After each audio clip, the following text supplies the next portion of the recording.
వాళ్ళల్లో నువ్వు అక్కడ పోయినప్పుడు వాళ్ళ మీద కేసు ఎందుకు పెట్టావు? డబ్బడిగా సార్, ఇవ్వలేదు.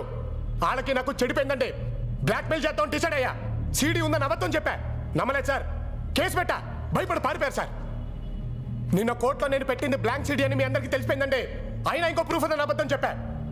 నిన్న రాత్రి నన్ను చంపించడానికి ట్రై చేశాడు సార్, రక్తాలు వచ్చేలా కొట్టించాడు సార్. చచ్చిపోయాను అనుకోని వదిలేసి వెళ్ళిపోయారు.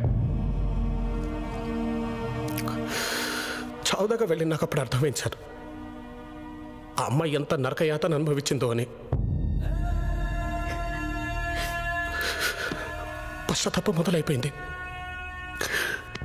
చావాల్సి నేను ఎందుకు బతుకున్నాను అనిపించింది.